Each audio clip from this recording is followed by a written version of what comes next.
última charla de nuestro ciclo Conociendo nuestra mente. Bueno, me presento, como en otras ocasiones, yo soy Laura López, soy psicóloga colegiada y psicoanalista en formación continua con la Escuela Grupo Cero, que es una escuela que se funda en Madrid en 1981 y su director es Miguel Ángel Menasa. Y bueno, también es escuela de poesía y psicoanálisis porque también los psicoanalistas estudiamos o estamos en grupos, en talleres de poesía y bueno, la creación tiene mucho que ver con el inconsciente, como ya vimos anteriormente en otros ciclos de charlas. Hoy vamos a hablar de un tema importante que también daremos oportunidad que conversemos, ¿no? Porque lo importante también es esa comunicación, ¿no? La comunicación afectivo-emocional inconsciente. Claro, cuando traemos este título, lo vemos un poco como el inconsciente, la teoría del inconsciente, nos ayuda a ver que el sujeto, la persona, es más allá de la apariencia o de la conciencia. Y claro, si tomamos elementos de otras disciplinas, ¿no? Que no hablan de que el mensaje es el emisor, o aquí está el mensaje, el emisor, el que escucha, ¿no? Ahí vemos que es una cosa muy superficial porque el ser humano capta o de alguna manera habla en otro lenguaje diferente al manifiesto. Hay cuestiones que todos entendemos y que captamos en los mensajes que nos transmite el otro y que nos hace que incluso prestemos más atención o prestemos menos en la comunicación con otra persona, y eso todos tenemos ejemplos, ¿no? Acerca de eso. ¿Nos ha pasado alguna vez que os ha llamado alguien por teléfono de estos que venden algún producto y ni siquiera te escuchan? Es como una máquina que sueltan el rollo y bla, bla, bla, bla, bla. Oiga, perdón, estoy aquí, ¿no? ¿Cómo quieres transmitir algo si ni siquiera escuchas al otro? Entonces, la principal elemento es también la escucha. Escuchamos al otro, tenemos en cuenta quién es, las diferencias, ¿no? Porque también si lo comparamos con la situación en las escuelas, ¿no? En el aprendizaje, claro, uno puede llegar a creer que es el profesor el que transmite sus conocimientos, pero no es, no se transmiten conocimientos, se transmite el deseo de aprender. No es tanto lo que tú le enchufes al otro y le sueltes el rollo, sino que es en la relación con el otro, en esa relación del profesor con el alumno, ahí es donde vas a transmitir el deseo por estudiar, ¿no? Es la relación la que te va a permitir también la comunicación, en la que te va a permitir que tú aprendas, ¿no? No es alguien que te enseña, sino eres tú el que aprendes, el que te vas transformando en esa relación. Incluso en la cuestión de comunicación también es importante establecer esa relación, porque uno va a escuchar lo que tiene que ver con personas que son importantes para ti. Una persona que para ti no te importa nada, no has establecido una relación con ella, no la vas a escuchar. Vas a escuchar frases o la opinión, por así decirlo, tanto de lo que a ti te interesa, ¿no? Lo que tú realmente te interesa escuchar, y también de las personas que son importantes para ti. Eso es lo que tú vas a escuchar, y vamos a ver que, claro, que lo que uno dice no tiene nada que ver con lo que el otro escucha. Vamos a estar bañados por nuestra moral, por nuestra escucha. Incluso en todo lo que decimos está implicado nuestro deseo. Cuando hablamos de terceras personas, del otro, de no sé qué, ¿no? Cuando hablamos de un tercero, siempre estoy hablando de mí. Somos muy narcisistas en ese sentido, ¿no? Critico al otro, pero cuando critico al otro o hablo del otro, de alguna manera estoy hablando de mí. Nuestra verdad siempre sale si uno la sabe escuchar. Nuestra verdad siempre va a estar constantemente en el diálogo, en lo que transmitimos, en lo que comunicamos, incluso en cómo la disposición que tenemos en el mundo, porque yo puedo decir, ¿cómo estás? No, estoy muy bien, pero luego es que está todo desalineado, que se le cae todo, ¿no? Hay como un mensaje contradictorio y todos captamos, en cierta manera, ese deseo, esas ciertas contradicciones que hay en uno. Digamos que nuestra verdad no la podemos ocultar. Se ve quien la sabe leer, y hay cosas que captamos más allá de lo que podamos verbalizar, ¿no? Hay una frase que dice Freud, que dice que la civilización entra cuando en lugar de tirar una piedra, se dice el primer insulto. Imaginaros qué importante es la comunicación. La palabra te ayuda a desrealizar la realidad y también es un elemento primordial porque, claro, la ameba, ¿no?, el sujeto primitivo, cualquier cuestión que tenía con el otro, su acción era motora, ¿no? Le pegaba al otro. Bueno, incluso vemos que hay ciertos grados de salvajismo en la sociedad, ¿no? Hay quien puede permitirse hablar o quien puede hablar y transformar el conflicto, y hay quien en un momento determinado pues agrede a la otra persona, ¿no? Y ahí vemos que ahí en la palabra te ayuda de alguna manera a evitar o a transformar ese conflicto que uno tiene con el otro. Incluso en esa comunicación también, si estamos en el tema de la salud, también es importante que incluso ciertas agresividades hacia afuera, que uno no puede expresar, que no puede manifestar, que no puede comunicar porque están reprimidas en uno, porque todos nosotros vamos a hablar de lo emocional y de lo afectivo, pero ahí tenemos que incluir el concepto de inconsciente, porque hay afectos en nosotros que forman parte de esa evolución de la humanidad y de todos nosotros, que tienen que ver con la hostilidad, los celos, la envidia, ¿no? Hay elementos en nosotros que, aunque queramos ser muy buenos, frente a la otra persona, si no tolero cierta hostilidad en mí, incluso podríamos llegar a decir que la enfermedad va a hablar de mi hostilidad. No me siento hostil con la otra persona, pero me enfermo. Y esa enfermedad, por interpretación, ¿no?, ya depende de la persona, cuando uno está en el diván, hay interpretaciones que te dicen uno está enfermo porque es como una dedicatoria al otro, es algo que uno no puede transformar en palabras, que reprime y que aparece transformado en forma de síntomas. Los síntomas son satisfacciones sustitutivas. Y si vemos, por ejemplo, en la enfermedad psicosomática, por ejemplo, el ulceroso, contaba Miguel Carmenasa en un texto que tiene en un libro, hablaba de cómo esa úlcera, de alguna manera, tenía que ver en ese paciente con esa agresividad puesta, en lugar de estar puesta desde fuera, es como si te comiera por dentro, como si te perforaras a ti mismo, ¿no? Además, que fisiológicamente lo vemos incluso en algunos gestos, ¿no? Cuando uno está enfadado, ¿qué hace tu cara? Es como que a veces cierras sin darte cuenta la mandíbula y es como si ese gesto, como si trituraras al otro. Las tensiones, las lesiones, muchas veces hablan de esa tensión, pero es frente a mi relación conmigo mismo y frente a los demás, que siempre va a aflorar toda esa cuestión afectiva y siempre va a haber una elección entre realizar esa acción, de realizarla a través de la palabra, el humor, ¿no? Hay maneras de desplegar y de solucionar ciertos conflictos, pero que uno ni siquiera los ve. Se ve en cómo en mi realidad se manifiesta todo eso.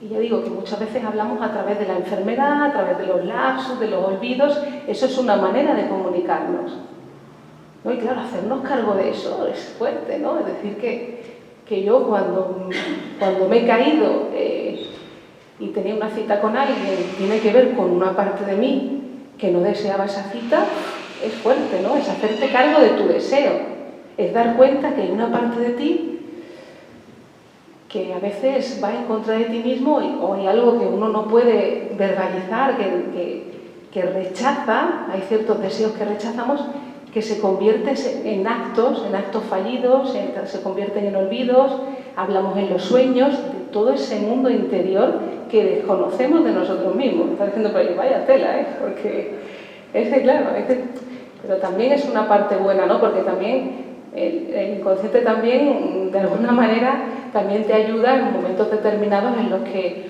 uno se queda dormido y de repente te levantas a esa hora que justo ahí te tenías que levantar, ¿no? Que también es como uno consigo mismo, pues también acepte o rechace nuestra complejidad, ¿no? Y también eso, esa predisposición que en todos hay en las relaciones con los demás. Entonces, claro, es importante también porque en la charla anterior hablamos del narcisismo, ¿no? De cómo el narcisismo forma parte de una de las etapas de la persona y es necesario querernos a nosotros mismos, pero también es necesario renunciar a cierta cuota de nuestro narcisismo para poder relacionarnos con otro, para poder amar. Nos constituimos en relación a los demás, no somos sin otros. Entonces, claro, somos sociales, todo se va a producir con los demás. No hay nada que sea originario nuestro, ni nuestra forma de ser, entre comillas, ¿no? Son rasgos de otras personas que nos hemos introyectado, la gente que vamos conociendo, todos en esa relación. Además, se ve una persona cuando ha tenido muchas relaciones, cómo está más curtida, cómo sabe más de la vida, ¿no? Y vemos que vamos tomando rasgos de otras personas y uno no es yo auténtico, eso es mentira. Somos parte de otros, tomamos rasgos de otros, primero de los familiares, de personas que vamos conociendo, y ahí vamos conformando nuestro modo de relacionarnos con nosotros mismos, con los demás, ¿no? Vamos constituyendo lo que somos nosotros, ¿no? Y hay experiencias que nos van a producir una huella más permanente que otras, porque tienen que ver con esas primeras relaciones amorosas que son los padres, ¿no? Y ese pasaje que todos pasamos, que es convertirnos eso de cachorro humano en un ser humano social, porque no somos psíquicos hasta que no estamos en lo social, y lo social quiere decir eso, tener lazos con las otras personas. Y claro, nuestro desarrollo tiene que ver entonces con producir pactos con otras personas. Nuestro desarrollo va a ser principal las relaciones que vamos a tener con los demás, y para eso es principal la comunicación. Incluso hay autores que señalan que el lenguaje se produjo a raíz de que, claro, el primitivo vivía muy poco. Tenía que asociarse a otras personas para transformar la realidad, tenían que unirse para cazar, tenían que unirse para hacer varias cosas para transformar la realidad y poder sobrevivir. Tuvieron que unirse a otras personas en lugar de derribarse el uno al otro, y se creó el derecho social, ¿no? A partir de la envidia, ¿no? De destruir al otro, pues ahí se establece ese derecho social. Y claro, a raíz de esa situación dice que el lenguaje se constituyó en el ser humano como un medio de comunicación para poder llegar a acuerdos, ¿no? Entonces es muy importante la cuestión del lenguaje para todos nosotros. Pero claro, hay teorías de la comunicación que nos dicen que hay un receptor, que hay un emisor, que hay un mensaje, ¿no? Lo que os comentaba antes, pero claro, el psicoanálisis nos va a decir que no, que va a estar lo manifiesto, lo que creemos que decimos, lo que aparentemente decimos, y luego va a haber hay como un doble lenguaje en nosotros, ¿no? Además también lo vemos incluso en los chistes, ¿no? Estamos hablando de una cosa, pero en el fondo nos reímos porque sabemos que es otra, ¿no? Es como un doble sentido. Pero en nuestro lenguaje habitual también pasa. Estamos hablando de no sé quién, de fulanito, que hizo tal, que hizo cual, pero en realidad estoy hablando de mí. Hay algo de mí que está en juego en eso que digo. O cuando discuto con el otro, no es que yo he puesto el vaso aquí y el otro lo ha puesto allí. En el fondo hay otra, en las cosas más nimias, en las tonterías, por así decirlo. El psicoanálisis Freud nos mostró que es donde realmente está lo importante, que es un desplazamiento de cosas importantes que se juegan en ese escenario. Entonces no hay nada que sea casual o que sea una tontería. Y ya digo, y en la comunicación pasa, ¿no? Lo vemos también en la terapia de pareja, ¿no? Están discutiendo por un tema que parece una tontería y en realidad son otras cosas que están en juego ahí, ¿no? Están tironeando a ver quién tiene la razón.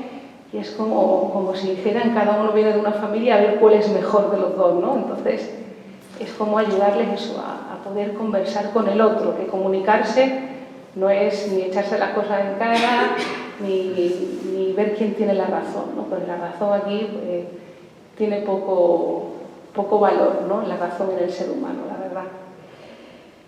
Entonces partimos de que un ser humano solo no existe. Y claro, nos relacionamos conforme a otros, con la comunicación con otros. Nosotros somos, o podemos decir cómo somos, porque nos relacionamos de manera como la identificación y con la transferencia. Es decir, yo puedo decir soy alto, soy bajo, soy feo, soy guapo porque me comparo con alguien. Entonces, cuando hay un proceso de comunicación con el otro, ya hablamos también en la charla anterior de ese proceso tan importante que es la identificación. Es decir, uno también se comunica con el otro porque hay rasgos que te recuerdan a ti y que incluso en esa conversación que hay con la otra persona, en esa comunicación, hay cosas que inconscientemente te van a recordar o te van a llevar a situaciones pasadas o modelos de reaccionar en los que uno lo va a trasladar, lo va a transferir de una relación a otra.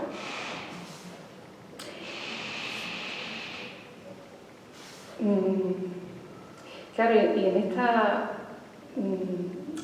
en esta situación también se me ocurre un planteamiento, ¿no?, que decía Miguel Óscar Amenaza en uno de sus libros.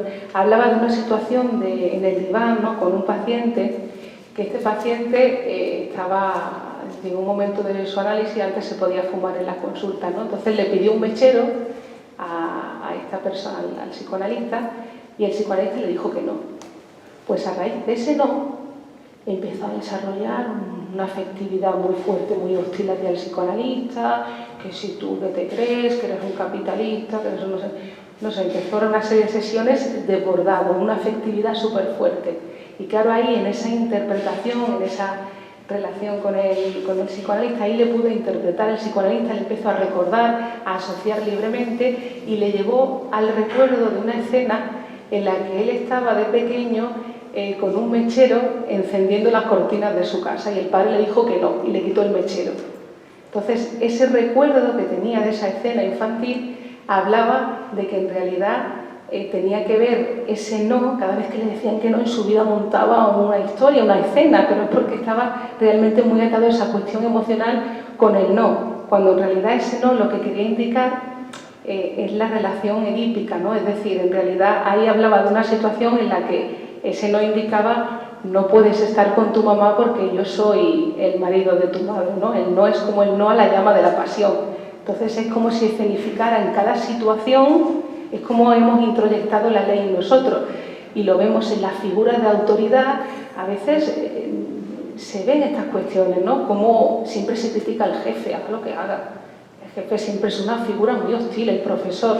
¿Pero por qué? Porque tiene que ver con estos afectos reprimidos hacia esa primera figura de autoridad que es el padre, que es esa figura que te dice que no. Entonces, como uno frente a esa ley se dirige en su vida, y por eso a veces en los procesos de comunicación, en las empresas, en las relaciones con los compañeros, hay situaciones que, digamos, que saltan y que tienen que ver con cómo uno acepta la ley o cómo se relaciona con esa figura de autoridad, ¿no? Y vemos que ahí en ese espectro de relaciones va a haber una transferencia que es como cada uno va a repetir esas cosas que decimos de carácter, que no lo puedo evitar. Tendríamos que preguntarnos si no tiene que ver con nosotros, ¿no? Con que aceptamos o no aceptamos esa ley o si aceptamos también esa relación con nuestros padres, no tanto los reales, sino con ese proceso que pasamos todos, ¿no? Y a veces también lo vemos en las relaciones de padres e hijos, ¿no? La madre y la hija que siempre están discutiendo y se llevan fatal y que en el fondo habla de una situación en la que la hija le demanda aquello que no le ha dado y que reclama, ¿no? Son cuestiones afectivas, pero que tienen que ver con cuestiones vitales que forman parte de nuestro crecimiento afectivo, sexual, en esas relaciones con esos progenitores y cómo nosotros aceptamos o rechazamos ciertos procesos en nosotros, ¿no? Y que se van a influir también en nuestra relación con los compañeros, en nuestra relación con las relaciones de pareja.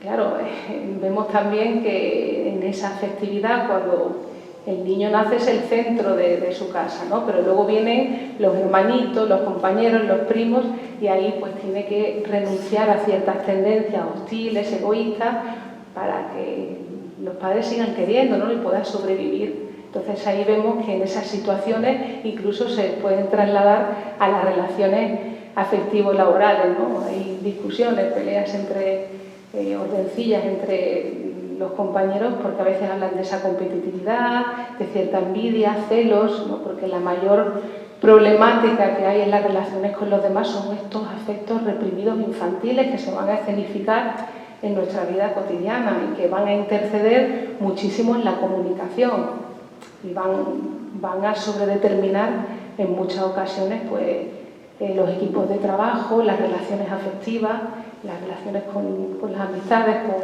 con la familia, que tiene que ver con todas estas cuestiones, ¿no? Entonces, claro, cuando cuando hablamos de la comunicación están las palabras, pero claro, las palabras, no todas las palabras, no porque digamos una palabra me tiene por qué despertar una reacción emocional, ¿no? A cada persona le va a suceder de manera diferente. Por ejemplo, la palabra rojo, está lo que es esa palabra, pero luego está asociado lo que significa para ti.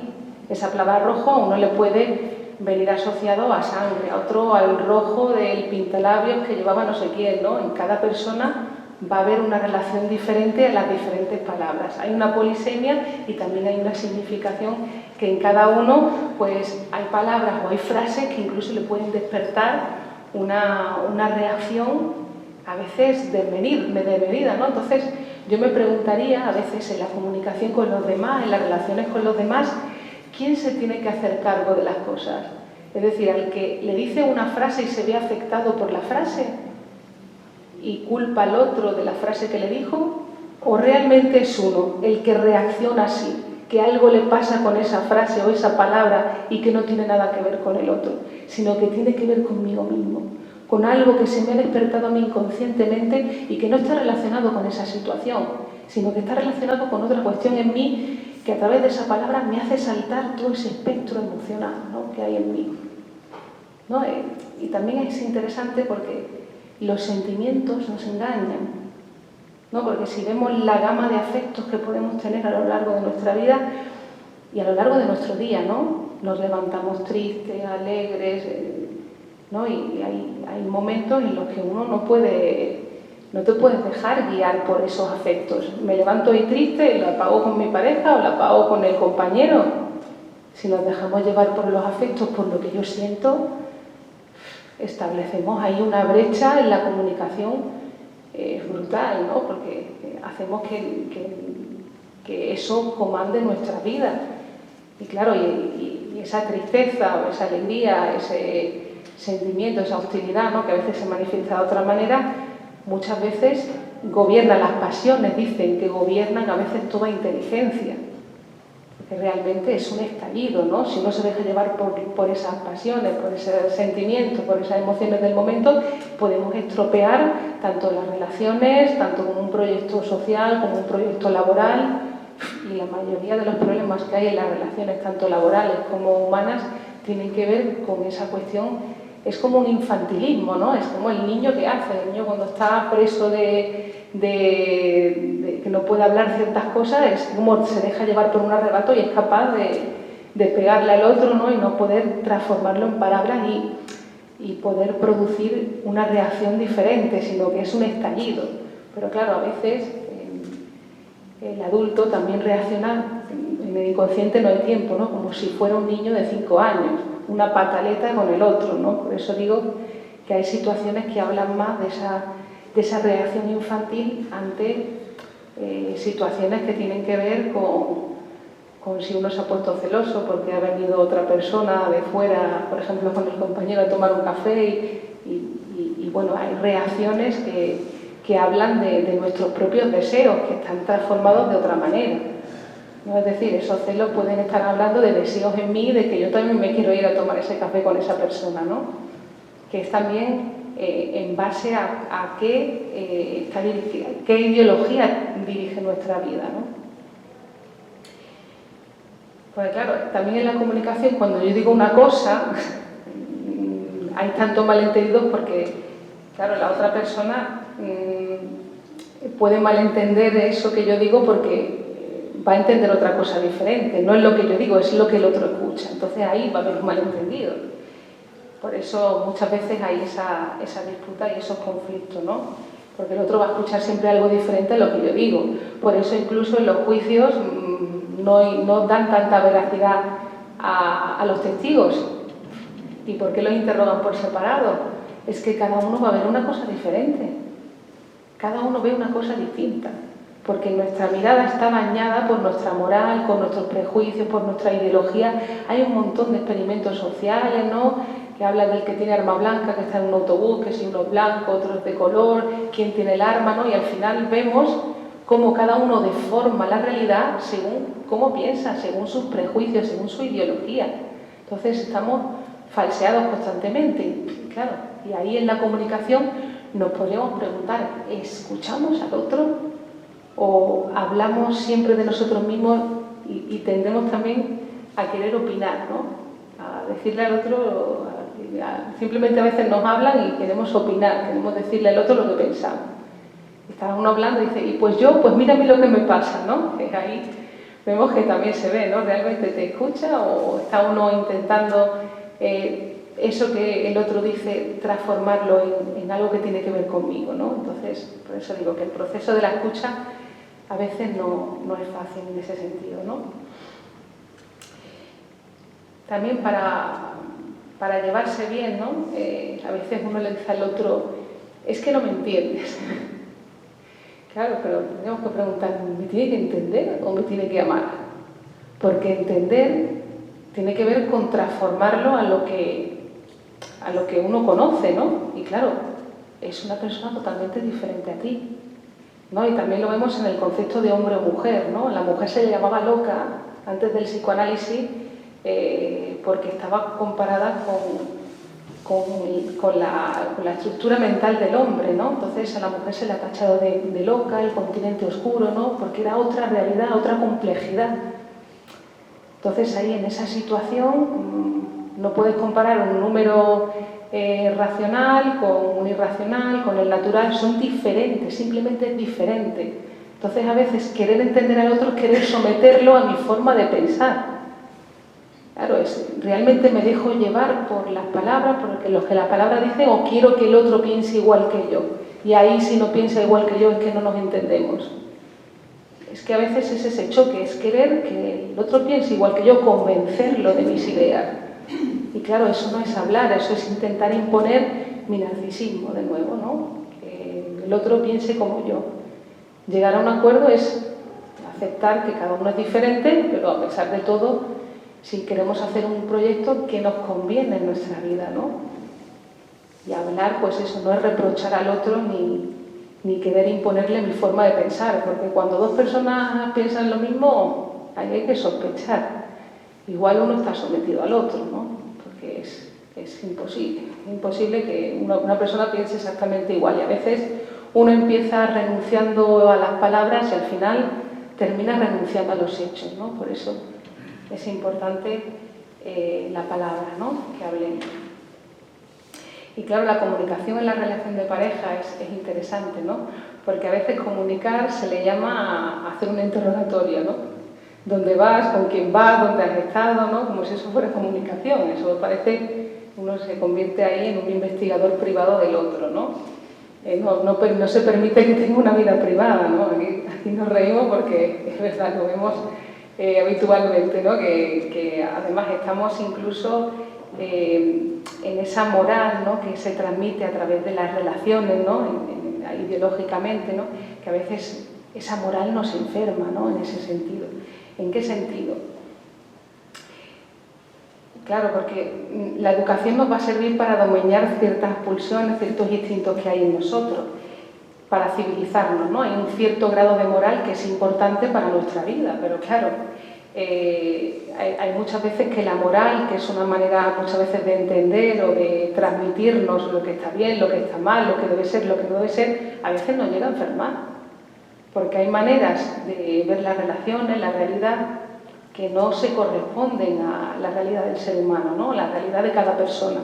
Cada persona tiene necesidades diferentes, ¿no? Y hay una moral que nos quiere amoldar, nos quiere hacer a un estado de cosas y que, por ejemplo, no pensemos o no seamos diferentes a lo establecido, a la norma establecida. Y claro, eso influye mucho y atenta contra la creación y contra la libertad, ¿no? Es como estamos en un museo y ya hemos indicado en otras charlas, en otras ocasiones, que la creación no es solamente no tenemos por qué entenderla como de alguien que es como un genio, un encumbrado, ¿no? Sino que tiene que ver también con cada persona. Cada persona somos capaces de crear, de dejarnos llevar, de pintar, de escribir, ¿no? Y claro, a veces cuando uno se quiere amoldar a algo, te quiere transmitir de una manera determinada ciertas cosas, uno ahí pues eliminamos al ser humano, ¿no? Esa capacidad de creación, incluso en las relaciones. Porque claro, si te transmiten una ideología, si uno mismo va con esa molde, esa forma de pensar, al final terminamos anulando al otro. Porque claro, si alguien te dice algo diferente, dices, uy, ¿cómo has cambiado? ¿Cómo puedes decir eso? Si antes tú no eras así. ¿No? Y es como querer amoldar las relaciones a una forma de pensar, a una moral, a una ideología, que luego, claro, no se corresponde con la realidad de la persona. Un amante se deja llevar y ahora como ya deja de ser amante y se pone como más el compromiso, ya uno deja de hacer cosas y va estableciendo esos modelos establecidos que generan insatisfacción en la persona, ¿no? Entonces, claro, nuestro mayor obstáculo en la comunicación tiene que ver con esos procesos inconscientes. Y también, claro, también cuando estamos comunicándonos con otros, también vamos a escuchar lo que queremos escuchar, ¿no? Al fin y al cabo. Porque claro, si estamos en esta charla y yo os pregunto qué habéis escuchado de la conversación que podamos mantener, pues ahí cada uno habrá escuchado una frase. Incluso hay cosas que uno toma que las transforma en su manera de ver las cosas. Porque tú dijiste esto y ahí te quedas con esa frase, ¿no? Cuando realmente eres tú el que está poniendo en situación esa frase que dijo el otro y que tiene que ver más contigo que lo que la otra persona quería decir, ¿no? Y a veces es eso, uno toma frases sueltas creyendo que eso es la verdad, es tu verdad, lo que tú dices, ¿no? Y a veces es esa cuestión, ¿no? Uno se queda ahí extrae frases del otro para afianzar su teoría, ¿no? En la realidad que cada uno está. Y claro, la escucha es muy interesante esta frase porque dice que la escucha es como la opinión, que traduce necesidades en conocimientos, ¿no? Fijaros qué interesante, traduce necesidades, lo que cada uno necesita en conocimientos, es como la opinión. Tomamos algo de una situación determinada y lo que uno necesita lo transforma en como si fuera algo conocido. Entonces, ahí vemos que ahí vamos a rechazar siempre lo que no va a encajar con nuestra manera de pensar, ¿no? Entonces, en una conversación, como en un proceso científico, es importante esa cuestión, abandonarse de los prejuicios, de ciertas ideas que uno tiene para poder escuchar al otro. Si no, va uno siempre con su manera de pensar invadiendo esa realidad, ¿no? Y claro, para entender también las relaciones con los demás, debemos hablar de ese mundo de las emociones y de los afectos, porque claro, todos experimentamos un momento dado en nuestra vida, pues eso, de nuestro día a día, pues esa maleabilidad que hay en nuestras emociones, ¿no? Tristeza, odio, hostilidad, nos levantamos con ilusión, luego no nos levantamos con ilusión, ¿no? Vamos a ver que va a haber cambios en nosotros en muchas situaciones de nuestra vida. Y claro, nos preguntamos a veces por qué deseamos una persona en un momento determinado y en otro momento no la deseamos, ¿no? Ahí vemos que hay fluctuaciones en nuestro estado de ánimo, en nuestra disposición con los demás. Y claro, nos tendremos que preguntar, todo eso afecta en nuestras relaciones también con los demás, ¿no? Y eso se puede explicar a través de, teniendo en cuenta ese concepto de inconsciente que decimos, ¿no? Que cuando uno está afectado por algo, por un sentimiento, pues incluso se puede perder hasta la inteligencia, ¿no? Y dejarnos llevar por esa situación.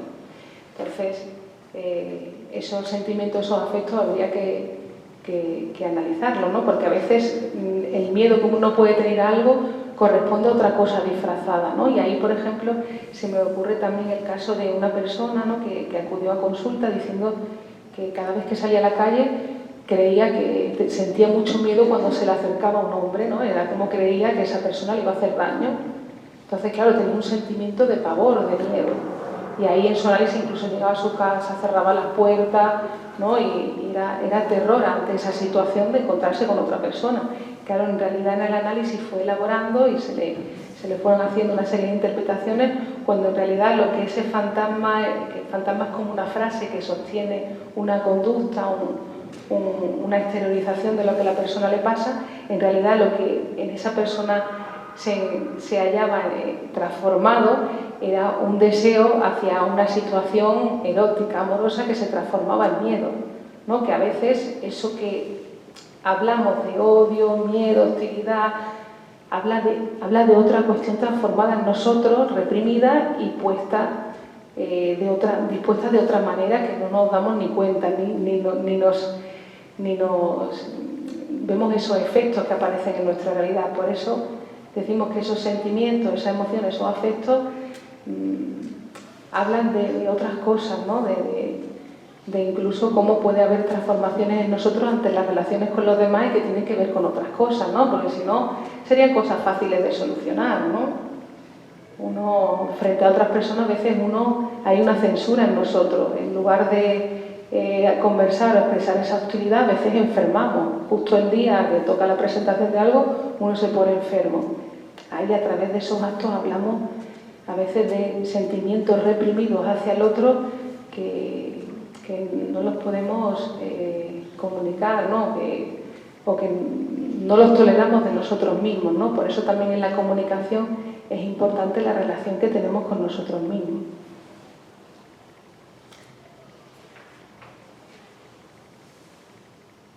Bueno, me parece que antes de seguir, que prefiero que nos comuniquemos también nosotros y que preguntéis, porque me parece que es un tema interesante y prefiero que también vosotros preguntéis y hagamos un diálogo. Si no, no me quiero poner yo aquí en plan monólogo, porque prefiero que lo hablemos y que bueno, a raíz de ciertos aspectos que hemos nombrado aquí, que me expreséis vuestras dudas o acerca de la comunicación,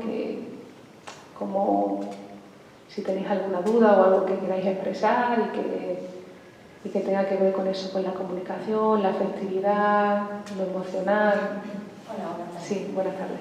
Lo que es, muchas veces cuando se dice una persona, a lo mejor criticamos a una cierta persona. Sí. Decimos, me gusta. Gracias. Criticamos porque a lo mejor tú te sientes generosa. Ay, perdona. Sí, ¿no? Sí, está bien, sí. ¿Sí? Sí. Y entonces criticamos a una persona porque yo a lo mejor me siento generosa y esa persona yo la veo tacaña, ¿no? Porque ha hecho una situación que no me ha gustado. Pero yo no me veo reflejada cuando se dice, es que tú tienes esa parte, esa forma de ser así. Yo no me veo reflejada con eso. Que es muy común decir eso, ¿no? Pero yo no lo entiendo, no lo veo así. No sé si me... Sí, lo que pasa es que, claro,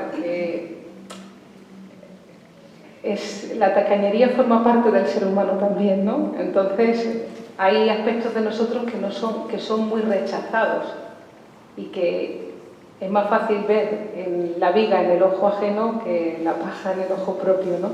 Entonces, claro, no es que sea siempre así, ¿no? Es decir, que no es que siempre uno que señala al otro, pero siempre algo tiene que ver conmigo. Nada de lo humano me es ajeno. Cuando uno insiste en esa situación de tacañería, pues también uno tiene que pensar que a lo mejor hay situaciones en las que yo también he sido un poco tacaño, ¿no?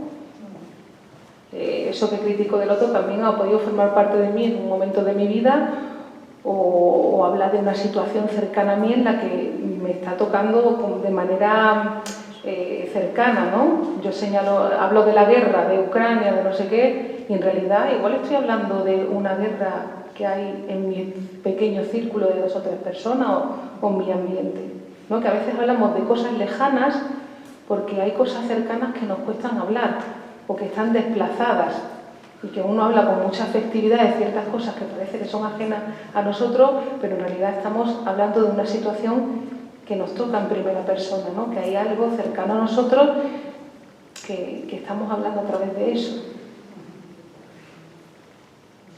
¿No? Que cuando hablamos de otros siempre hay algo de nosotros que nos tomamos en ese papel, ¿no?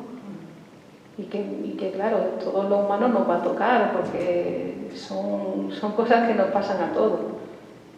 Y que claro, que eso existe, ¿no? El que uno hable de una situación es porque también a uno eso le implica de alguna manera. O bien por alguien cercano o por uno mismo, que a veces, claro, es difícil reconocer que uno en ocasiones es egoísta, uno quiere ser muy bueno, pero también nos dice Freud que cuando uno quiere ser más bueno que lo que nuestra condición humana nos permite termina siendo una maldad, ¿no? Al final, como uno se reprime tanto que al final le sale por alguna parte, ¿no? Supongamos que tengo una hostilidad con la otra persona que yo no puedo reconocer, pero en lugar de poder hablarlo bueno, tolerar, más que reconocer que es una cosa de la conciencia, es tolerar que hay ciertos afectos en mí que yo voy a rechazar, que los sueños aparecen. Los sueños son todos egoístas, hablo siempre de mí y ahí aparece, es como una caja de Pandora, ahí aparecen mis deseos incestuosos, mis deseos prohibidos, mi hostilidad, mi agresividad, pero claro, en la realidad no soy así, el perverso realiza lo que el normal sueña o fantasea, pero hay fantasías inconscientes que ni siquiera nuestra conciencia ve que no nos podemos permitir y hay un super yo interior, nuestro policía interior, lo digo que somos muy complejos, que es como si te castigara. El sentimiento de culpa inconsciente no tiene que ver con que yo me sienta culpable, sino que hago una enfermedad o me castigo en la realidad. Me pasa una serie de desgracias, pero es porque está sobredeterminada esa situación en mi vida por esa complejidad inconsciente, por alguna fantasía, algún deseo en mí reprimido que mi superior no lo tolera. No tolero tener deseos hacia alguien, mi moral no tolera tener deseos hacia alguien que no debo.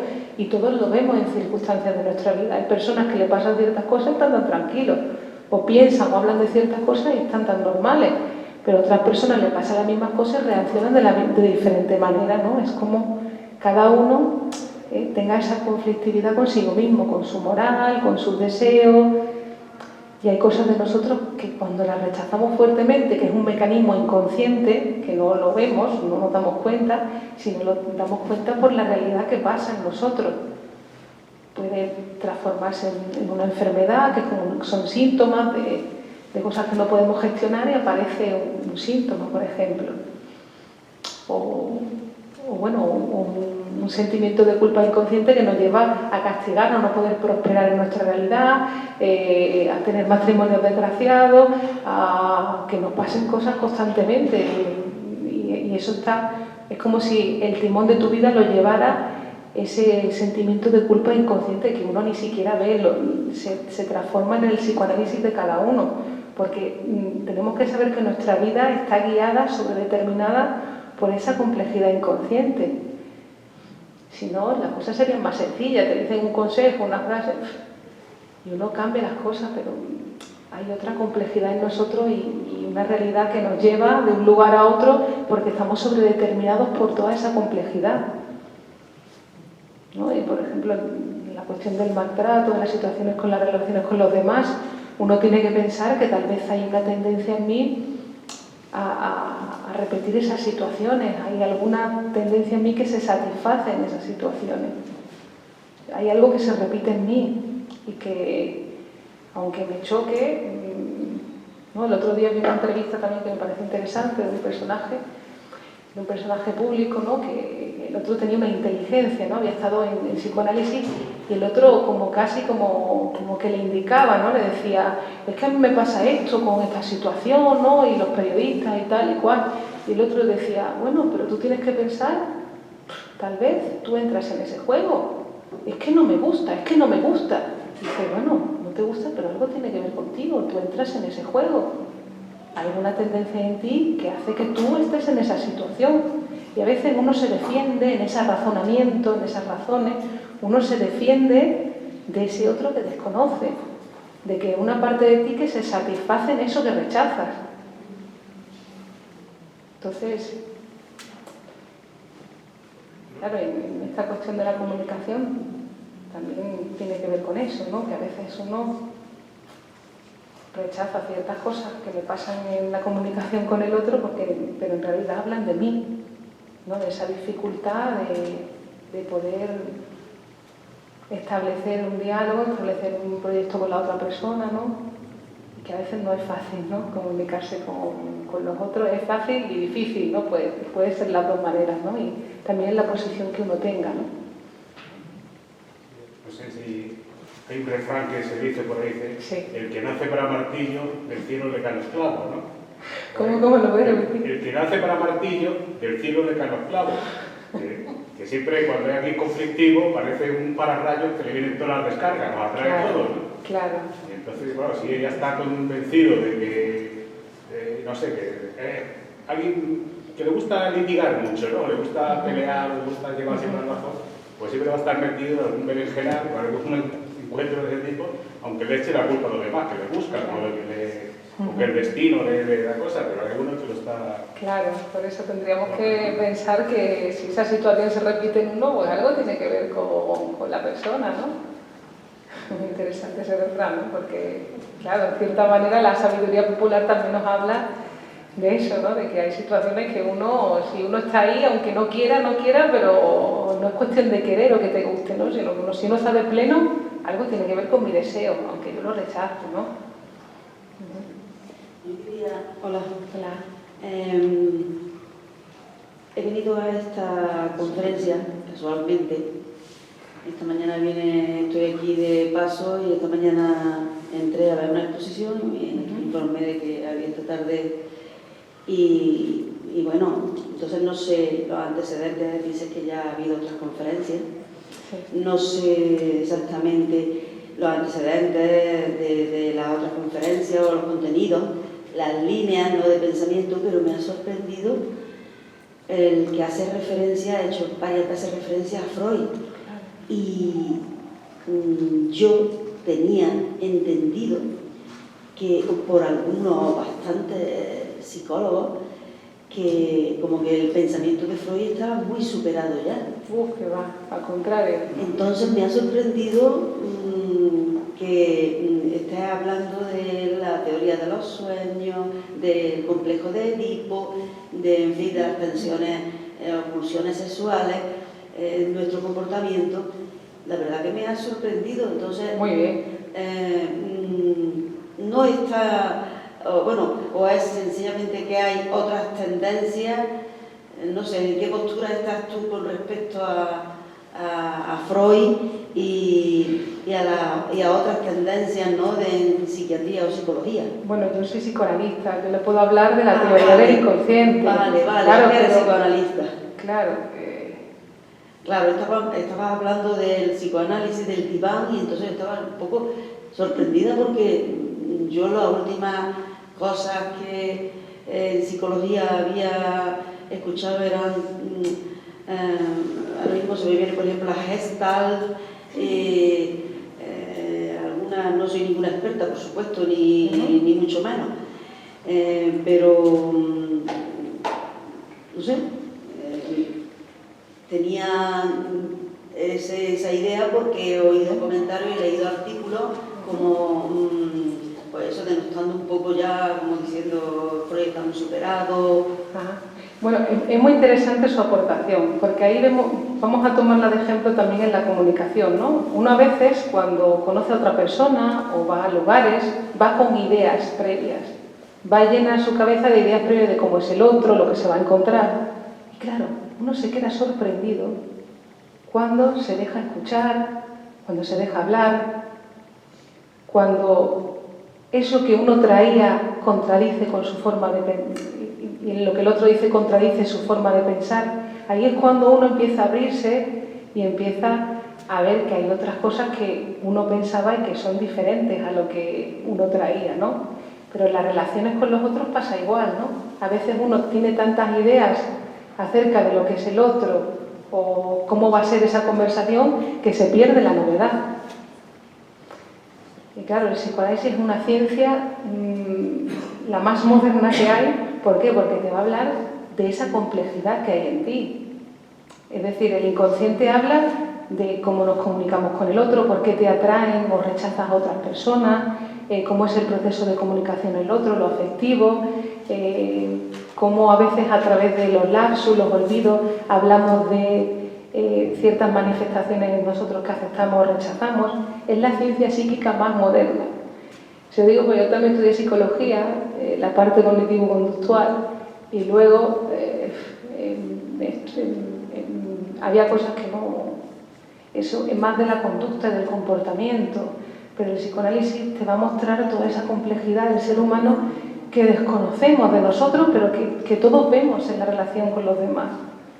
y que hay cosas que nos pasan que es imposible de que uno lo pueda entender o manejar, porque hay situaciones en las que nos vemos que uno cree que piensa una cosa o la comunicación con el otro, y si se deja llevar por las palabras se sorprende, ¿no? Se sorprende uno a sí mismo, y ahí es cuando uno puede gozar también, cuando en esa conversación con el otro uno a veces dice una palabra y se da cuenta y dice, ¿cómo he dicho esto? Le cambia el sentido a todo lo que uno tenía en su cabeza. ¿Eso quién te lo va a explicar? ¿Eso quién lo explica? ¿No? Estamos en una sociedad en la que queremos todo el control, todo reprimido, pero y nos tenemos en cuenta de esa complejidad inconsciente, nos dejamos decir, porque claro, a veces en la comunicación uno no puede controlar lo que va a decirle al otro. Si uno se deja decir, ahí se va a dejar sorprender, ahí uno va a conocer cómo piensa, porque pensar no es yo digo esto, yo digo lo otro, es cuando uno se va dejando decir, ahí dice de repente una palabra que no coincide con lo que pensaba, y en tu vida se va mostrando cómo es tu forma de pensar. Claro, estamos enchufados por una ideología, uno no sabe desde qué frase está viviendo su vida. Igual lo más difícil también en nuestras relaciones con los demás es pasar de esa situación familiar a una situación en la sociedad. Uno no se puede relacionar con el otro como si fuera un familiar. El otro día estaba yo en la consulta, me llaman por el portero, mira Laura, ¿quieres publicitarte? Y yo, mira, perdona, ¿quién eres? ¿No? Y me trataba como si fuera alguien, colega de su familia. Y decía, pero perdona, es que no entiendo quién es usted, no. Y es como que no estaba en su mundo, ¿no? Entonces, ¿qué quiere decir comunicarse con el otro? Lo tenemos en cuenta, esa diferencia. O lo que indicaba, ¿no? Cuando hablamos de una cosa, si yo estoy diciendo que hago esto y digo una palabra y transformo el sentido de la frase, que lo vemos muchas veces en los discursos políticos, estoy diciendo otra cosa. Eso te lo lee el psicoanálisis, porque te está diciendo que hay tendencias en nosotros reprimidas, que una cosa es lo que yo digo, lo manifiesto, y otra es lo latente y lo inconsciente. Hay un doble discurso ahí. Realmente cuando te comentaba esto, no es porque yo estuviera de acuerdo, sino porque, por las tendencias, digamos, en psicología, ¿no? Y la verdad es que yo, a pesar de las tendencias estas de las teorías, las cognitivas, conductuales y todo esto, siempre será porque cuando eres joven se te quedan las cosas más grabadas, pues siempre he pensado efectivamente que Freud tiene mucha razón en todo lo que dice. Fue un genio y yo no sé, yo creo que la palabra es genio, y pues me alegra que vuelva a tener esa vigencia y ese... No, la vigencia, usted es la que ha vuelto, inconscientemente ha llegado hasta aquí, porque en el cartel ponía inconsciente, y aunque usted lo quiera rechazar, su deseo le ha traído hasta aquí. No, por supuesto que, claro, por supuesto que sí. La vigencia en usted, ¿no? Había algo que también le ha atrapado. Sí, Ve, hay cosas que uno no puede explicar, claro, aunque quiera poner... No, porque me gusta uno le lleva sin quererlo, sin saberlo, ¿no? Sí, exactamente, me gusta el tema y aquí estoy, y sorprendida, la verdad, y gratamente. Muy bien, muy bien. Claro, uno se tiene que dejar sorprender, y con las relaciones también, ¿no? Sí, claro. Si no, estamos siempre con nosotros mismos, ¿no? Estaba esta mañana aquí en la exposición esta de Navarro, y claro, la guía pues nos decía lo que el artista, yo le decía lo que yo estaba viendo allí y lo que pensaba que quería transmitir, y ella decía, sí, pero eso no es lo que él dice. Digo, sí, pero es que hay muchas cuestiones que las expresamos, o sea, que aunque él no quiera decir eso, pero en realidad está diciéndolo. Y aparte de eso, la mente de cada persona y la visión de cada persona cuando ve una obra de arte está viendo algo diferente, porque somos nuestra historia, nuestro pensamiento, es que somos completamente distintos unos de otros. Claro, una misma realidad es diferente para... El artista sublima todo todo eso que tiene que ver con el ser humano, ¿no? En lugar de generar una enfermedad, no sé qué, es como esas insatisfacciones de la realidad las puedes sublimar para promocionarnos un placer estético, ¿no? Para promocionarnos un placer estético. Sí, pero que lo que quiero decirte es que a veces ni él mismo, o sea, él mismo no sabe lo que, o sea, él lo hace pensando en transmitir. El artista no piensa, ¿no? Bueno, Tiene que ver con el inconsciente. Sí, por eso, precisamente por eso te lo digo, pero él cuando está explicando la obra de arte dice, no, esto, por ejemplo, ponía ahí una serie hay unos poblados, ¿no? Unas construcciones, ¿vale? Que representan ciudades, y decía que una de ellas, que era la más militar, o sea, era como un campamento militar, y decía él que eso era la más femenina de todas las construcciones que había allí. Y a nadie de los que estábamos allí veíamos que aquello pudiera representar la feminidad, ¿no? Sino todo lo contrario. Dijimos, bueno, pues esto que lo quería decir, pero no lo ha dicho otra cosa. Y cuando hablaba, ponía ahí unos personajes con un falo así de grande, que uno estaba apuñalando al otro, ¿vale? Un falo, Sí, un falo así de grande, apuñalando al otro, y todas las figuras tenían falo. Eso es muy erótico, ¿eh? Sí, pues decía que no, que hablaba de la cotidianidad del día a día, de las relaciones entre hombre y mujer. Después ahí resultó que la artista era gay, que no sé qué, que no sé cuánto. O sea, cuando nos pusimos a hablar, ahí salieron una cantidad de cosas. Hay que hablar, porque sí, ahí se juega uno, ahí claro, se juega claro, uno. pues ahí había Ahí donde se juega. una cosa era lo que él decía que quería decir, y otra cosa era lo que estaba diciendo y lo que los demás estábamos interpretando. Claro, ¿ves? Pues ahí está la cuestión de la comunicación. Una cosa es lo que uno quiere decir y otra es lo que el otro escucha. Por eso es importante conversar, ¿no? Muy bien. Bueno, sí. Bueno, Por allí también. a mí la curiosidad ya me trajo la segunda fila. Estaba en la tercera la sesión pasada. La mía es una pregunta así inocente en cuanto a de la psicología, es más técnica. El proceso cuando con el psicólogo descubre algo reprimido, ¿no es cierto?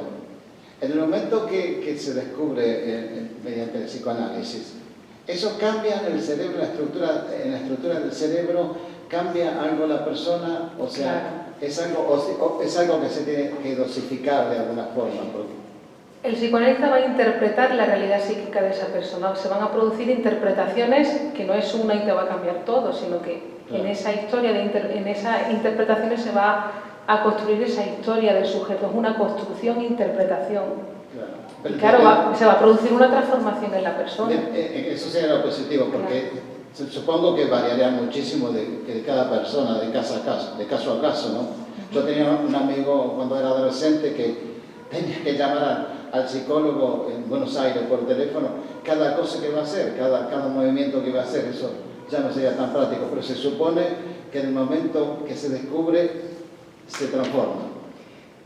Pero no sé si decir que es una cosa de descubrir, no es hacer inconsciente lo consciente. Ajá. Claro. No es que uno lo tenga eso tapado y yo no sepa de esto y que me lo va a decir, no es cuestión de conocimiento, de saber algo. Claro, es un proceso Es un proceso en el que se van a ir... con otras cosas, claro. Claro, va a interpretar tu deseo inconsciente, pero no es algo que uno vea en su... No es para hacerlo consciente, no es decirte, usted lo que le pasa es que tiene una hostilidad con su padre, o usted tiene una hostilidad, un deseo reprimido con esa persona, o tiene un deseo sexual hacia esa persona y usted no lo puede reconocer. Eso es como si tú en un menú le pusieras a una persona delante y le dijeras, mire, usted tiene hambre, pues cómase esto. Claro, tal vez no puede. Claro. Esa persona ha enfermado sí. Porque no puede reconocer en él, no puede tolerar ese sentimiento hostil hacia esa persona, ha enfermado, lo ha transformado en un delirio persecutorio, por ejemplo, ¿no? Por ponerlo muy exagerado o una cosa más leve, un odio hacia la otra persona cuando en realidad encubre un deseo, ¿no? Entonces, es cuando esa persona está a punto de llegar a esa cuestión, ¿no? Porque tiene un recorrido, está a punto de llegar a esa cuestión, ahí hay una interpretación y la persona lo vamos a ver por los efectos, porque en su discurso se va a transformar. No es que, ay, me lo has dicho y lo sé, no, es que en su discurso va a hablar de otra manera, ¿no? No es tanto en su realidad material, sino que en su discurso va a poder hablar de otra forma. Porque esa persona enfermó justo porque no toleraba esos deseos hacia esa persona. No le doy el micrófono a mi esposa. Han visto todos que él pregunta y se contesta solo. Bueno, esto va por otro lado. Sí, respecto a la comunicación, sí, es cierto que uno dice una cosa y no lo dice todo, y el otro entiende algo totalmente distinto, lo pasa el mensaje por sus filtros y recibe algo distinto. Y yo estoy viendo más eso con el paso de los años, ¿no? Entonces mi pregunta tiene dos partes. Y a veces veo las cosas como recuerdo que las veía mi abuelo cuando yo era una niña. Entonces me pregunto si hay alguna relación con la edad, y a pesar de que somos todos distintos, si hay una constante en cómo vamos viendo las cosas, la comunicación, las relaciones con el paso del tiempo. Y la otra parte de la pregunta es que lo que yo veo es que desde que las comunicaciones se realizan más que nada a través de medios electrónicos, hemos eliminado el factor del lenguaje corporal. Y entonces, claro, por ahí uno hacía una broma, pero si tú veías que yo me reía, lo interpretabas, y ahora yo escribo la broma y el otro se enoja porque lo entiende por otra parte, ¿no? ¿Hasta qué punto esto tiene que ver en cómo han empeorado las comunicaciones? Bueno, pero el otro se enoja porque ya estaba enojado, ¿no? Porque no es lo que uno transmite, ¿no? Sino es lo que uno toma de eso que le transmiten, es la realidad que tiene esa persona, ¿no? En esa comunicación, ¿no? Es que falta la aclaración del lenguaje corporal. Entonces, hay más lugar más variables para recibir el mensaje. Claro, lo que pasa es que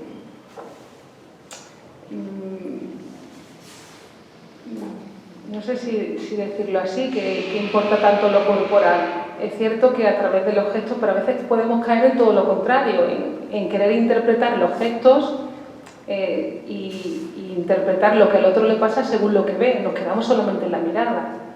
El lenguaje tiene que ver con las palabras, lo que las palabras se dicen entre sí. Yo pienso esto, pues en lugar de decírtelo, me lo quedo en mi fantasía y elaboro imaginariamente una relación hostil contra el otro y una paranoia de que el otro me ha dicho esto por esto y por lo otro. Entonces no es tanto los gestos y la mirada, es la conversación. Es que a veces uno se enfada con el otro porque ya está enfadado, ya hay en él una cosa como que el otro es hostil, porque yo tengo una hostilidad hacia el otro. Entonces no es tanto en quedarnos en lo corporal o no corporal, porque vemos que es verdad que tecnológicamente ha habido un avance brutal, ¿no? Ha habido muchas transformaciones de lo que es el diálogo en persona, y ahora vemos que está el WhatsApp, está la videoconferencia, está el teléfono, ¿no? Pero precisamente ahí también va a aparecer esa verdad nuestra, ¿no? En esa comunicación, ahí va a ser el escenario de lo que realmente nos pasa a nosotros. Si el otro interpreta una frase así, no es por el chat, es porque el otro está paranoico y está interpretando que hay una hostilidad contra mí cuando yo soy el que soy hostil contra el otro. ¿No? Que a veces nos podemos confundir y demonizar la tecnología o algo nuevo creyendo que es eso lo que provoca en nosotros ciertas situaciones, cuando deberíamos de pensar que es un elemento más de nuestra vida y que ahí, en ese escenario, se están viendo cómo la persona está en su salud mental. Ahí es donde se ve que cada uno va a mostrar en qué realidad está. No es por el chat o por la tecnología, es en qué estado de salud mental tenemos, cómo es nuestra relación con nosotros mismos, con los demás, si aceptamos, si rechazamos. El perverso, el que utiliza la red para robar, para que utiliza el red para ir detrás de los chicos, la chica está... No, ahí vemos cómo cada uno está, cómo acepta o rechaza la ley. Pero es la conversación, ¿no? En qué realidad está cada uno, ¿no? Entonces, tal vez eso le daría esa vuelta a la pregunta, ¿no? Y pondría esa cuestión en juego, ¿no? ¿Cómo utilizo yo las redes sociales? Porque nuestra verdad siempre va a salir, sea frente al otro, en las redes sociales, en el supermercado, ahí estamos mostrando, estamos hablando muchísimo de nosotros en todos los escenarios, ¿no? Y lo que ha preguntado al principio de la cuestión del tiempo, ¿no? Es que el tiempo, en psicoanálisis no es el tiempo cronológico, el aristotélico, ¿no? No es yo nazco y cuando no hay un desarrollo progresivo. Si hacemos un corte en la sociedad, hay personas que tienen la mentalidad de la Edad Media, otros de la época primitiva, otros del Renacimiento, otros del siglo XXI. Entonces, es cuidar en qué lugar estoy yo, en qué ideología me sostiene mi vida, ¿no? Y claro, siempre se puede aprender, pero ya digo que a veces uno reacciona frente a ciertas situaciones con modelos que son más infantiles o que corresponden a otras etapas de su vida y reaccionan de esa manera, ¿no? Pero todo se puede transformar y todo se puede aprender, ¿no?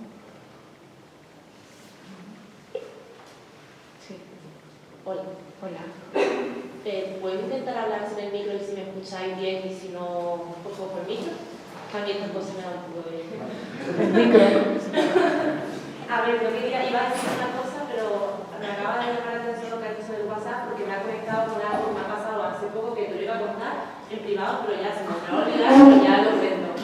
Hace cosa de 2 semanas, mi compañera de piso me dijo algo referente a la convivencia y a mí me molestó muchísimo. Y yo como que me puse el escudo de que me había molestado porque había sido por WhatsApp. Entonces yo le dije, estas cosas, por favor, intenta no decirlas por WhatsApp, cuando llegue a casa hablamos. Ella recibió esa comunicación y efectivamente a la siguiente que le molestó algo, esperó que yo llegara a casa y me lo dijo. Pero él me siguió molestando. Entonces yo dije, vale, no era el WhatsApp, ¿sabes? A eso voy a llegar.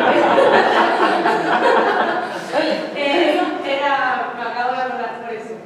Que al final es verdad que tenemos como una nueva forma de comunicación, pero que coincido contigo en que al final, aunque puede influir, al final si algo te molesta, tiene otro motivo, no es tanto el canal, por así decirlo. Coincido con eso.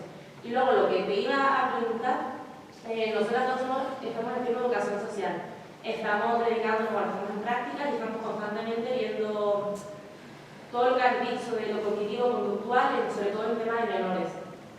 Yo cuando trabajo con menores me hago la pregunta de si ya ellos tienen edad, entre comillas, suficiente para haber desarrollado un inconsciente que sea tan potente como para que... Porque claro, no paro de tener profesores, educadores, monitores, gente de referencia que me dicen que como que la etapa adolescente o la etapa de los menores como que lo importante es el comportamiento o la conducta para que se desarrolle una buena, no sé cómo explicarlo. Bueno, entonces yo viendo las cosas como las veo y trabajando también con familias y relaciones del sistema familiar y demás, me pregunto muchas veces qué peso puede tener un niño de 12 años, 13 años ya el inconsciente. O sea, viene un poco también lo que te ha dicho ella sobre el tema de que todo el rato, como te he escuchado, se me va la idea ya como de personas adultas ya con un recorrido, con unas vivencias, con unas experiencias que han calado, pero un niño de 11, 12, 13 años, ¿a qué nivel puede tener un inconsciente desarrollado como para que sea potente en su comportamiento? Bueno, el inconsciente es un concepto teórico y que nos habla de que en nosotros hay como una división y que el ser humano no nace siendo humano, sino que es un cachorrito animal que tiene que pasar pues, por ciertas fases, ¿no? O cierta etapa en su desarrollo, y que ahí el paso de ser ese cachorro animal a ser humano va a ser ese complejo de Edipo, que es la máquina, digamos, que nos hominiza, que nos hace hombre y mujer, y tiene que ver con esas relaciones afectivos-sexuales con los padres, ¿no? Pero que en realidad es esa desatribución que uno hace a ese concepto de la función madre y cómo uno acepta la ley, y ahí va a entrar en la sociedad. Entonces, el complejo de Edipo es el que nos constituye, el que forma nuestro aparato psíquico, ¿no? Y va a haber en nosotros pues esa división. Ya no vas a querer a tu mamá, esos deseos hacia tu mamá van a estar reprimidos en ti, y vas a poder sustituirlo por otras mujeres, por otros hombres, ¿no? Y luego se va a hacer en ese recorrido, es el recorrido de hacernos sujetos civilizados, de hacernos seres humanos. Entonces, ¿qué pasa, por ejemplo, en la adolescencia? Pues bueno, ahí también lo vemos, ¿no? Que como cada uno tiene constituido en sí, pues si acepta la ley, si no la acepta, las relaciones con los demás, las relaciones con el profesor. Ahí es una edad también en la que como que se nota, quizás hay menos filtro en desobedecer, en luchar, en quejarse, no sé, me parece a mí que... Claro, pero es muy importante ese proceso también, porque Freud hablaba de diferentes etapas, ¿no? Está la etapa oral, está la etapa anal, luego la etapa fálica, la latencia y la metamorfosis de la pubertad. En la metamorfosis de la pubertad es donde ya existe, donde se produce esa diferenciación de lo masculino y lo femenino, la elección de objeto amoroso. Claro, tenemos que tener en cuenta que esa etapa es donde el adolescente, ¿no?, va a dejar ese ideal familiar, va de alguna manera a producirse esa rebeldía porque es necesario. Tiene que separarse de esos primeros amores que han sido clave también en su desarrollo, que producen una huella importante en la persona. Tienen que separarse de ese ideal e introducirse en el mundo. Claro, las relaciones con los iguales, con la autoridad, las relaciones sexuales, ¿no?, los chicos, las chicas, ¿no? Es un proceso de cambio, aunque todo desde la niñez es un proceso de cambio, pero ahí es donde se juega esa relación entre la familia y el mundo, que es el amor social, ¿no? Y lo más difícil del ser humano muchas veces es ese paso, ¿no?, de la familia al mundo. Y eso quiere decir eso, separarse de esos ideales familiares. Pero vemos que incluso la adolescencia a veces no es una cosa de los 12 o los 13 años. Es como también en el adulto uno desarrolla su vida, ¿no? Si puedo construir mi propia independencia económica, si puedo construir mis relaciones sociales, si puedo construir mis relaciones con los demás más allá de la familia. Y vemos que a veces hay detención en ese periodo, pero porque tiene que ver con alguna fijación infantil a esos primeros figuras amorosas. El primer amor es la mamá, luego es el papá, y la niña hay otra complejidad que tiene que rechazar esa madre. No hay un repudio a lo femenino para luego poder identificarse con ella y sustituirlo por el amor al padre y luego a otro hombre, ¿no? Pero vemos que a veces las dificultades tienen que ver precisamente porque hay fijaciones en esos primeros objetos amorosos, y que luego se van a reflejar también, por ejemplo, la cuestión con la autoridad, con la ley. Eso tiene que ver con la ley del padre, aunque no está constituida en uno, ¿no? Y no es algo que tenga que ver con mi pasado, de mi padre del pasado, o ese padre o esa madre, sino cómo se construye en mí, cómo reacciono ante mi realidad. No es cuestión tanto de comportamiento, porque a veces un comportamiento... Sí, el comportamiento es lo externo, al final es... Claro, pero a veces a través de ese comportamiento, si uno se psicoanaliza, tiene una escucha psicoanalítica, puede verlo que a veces es una demanda de amor. A veces uno se enfada con el otro o produce una situación compleja porque está demandando amor o porque hay una necesidad de castigo. Entonces, a veces el estímulo, la respuesta al comportamiento, es que hay otras cosas que está hablando, no solamente con ese acto. Hay otras cosas que si no desarrolla esa escucha, otro instrumento que nos permita escuchar eso, uno se va a quedar en la superficie. Esto está bien, esto está mal, no somos robots. A veces, a través de una ira o una situación, hay un montón de elementos que si uno no utiliza esos instrumentos más modernos, como son, por ejemplo, el psicoanálisis, no va a poder escuchar e interpretar que una situación, a veces conflictiva, está hablando de otra cosa, de una demanda amorosa, ¿no? Hay otras lecturas diferentes, en cada persona va a ser distinta esa demanda, ¿no? A veces hay una fina línea entre el delincuente y el genio, ¿no? Porque también tiene que ver con la relación que uno tenga con el educador. ¿No? A veces los niños se pelean delante de la madre. Bueno, pero lo digo como un poco un ejemplo, ¿no? Que a veces se pelean por la mamá, por el amor de la mamá, ¿no? Pero a veces también en las clases con los profesores uno se pelea por la atención del profesor y claro, uno no lo ve.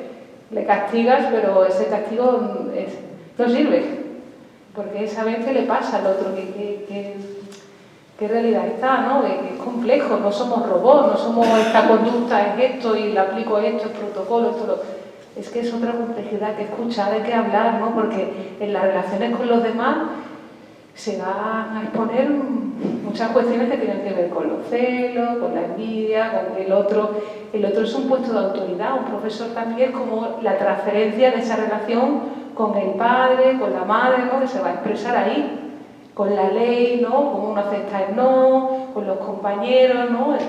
Se van a escenificar un montón de cosas. Claro, pero por ejemplo, la situación concreta de la que te intento describir es cuando un menor, por ejemplo, ya es, vamos a llamarlo, que no usa la palabra, infractor, ¿vale? Ahí los mecanismos de educación a ese niño, a esa niña, a esa persona al final, van al comportamiento, porque ya es lo que tú has dicho, ya está enfermo, por lo cual ya todo se basa en mejorar la capa superficial, ya no hay tiempo de ir a lo profundo, ¿no? Y yo, claro, como futura educadora, como me estoy formando y tal, me preocupa mucho entre comillas, como acabar yo también en esa superficialidad. Por eso vengo a este tipo de conferencias, como, claro, me interesa mucho ir a ver, no ver a un niño que roba, a un niño que se droga, no, ver que ese es el comportamiento, pero que hay detrás, porque creo que hay muchos profesionales de lo social que no piensan en esa capa superficial, sino van a lo que ya se ve, pues porque también la rapidez y lo que exige los servicios sociales es mejorar eso. Pero claro, mejorar eso, ¿cómo mejoras eso si no sabes de dónde viene ese hábito o esa... Entonces esa es mi... Claro, esa es la relación con el otro, ¿no? También tenemos que tener en cuenta que es a través de... renunciamos a nuestras tendencias egoístas para no perder el amor de los progenitores, ¿no? Entonces es a través de la relación con el otro que nos vamos a civilizar. Siempre va a haber alguien con el que uno va a poder conectar y aunque no haya tenido una ley y un padre en un momento determinado, se puede construir ahora, ¿no? Entonces es a través de la relación que uno tiene con el profesional y bueno, sobre todo con esa escucha, ¿no? Con el psicoanálisis que le puede ayudar a transformar esa cuestión de transgredir la ley, ¿no? Que transgredir la ley, pues eso es porque no hay constituido una ley en esa persona, ¿no?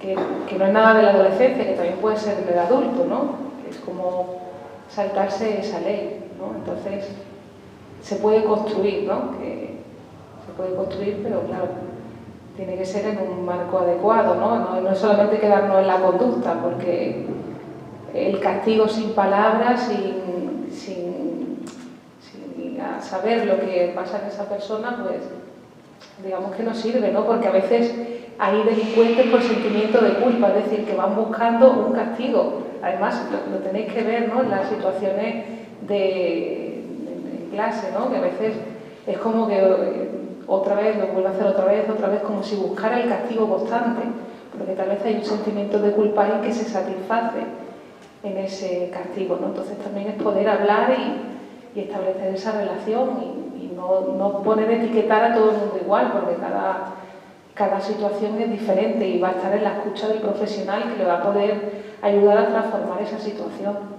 Si no, lo etiquetamos y ya lo deja claro, y no es cuestión, ¿no? Bueno, pues si os parece entonces bien por hoy, os agradezco vuestra presencia y muchas gracias.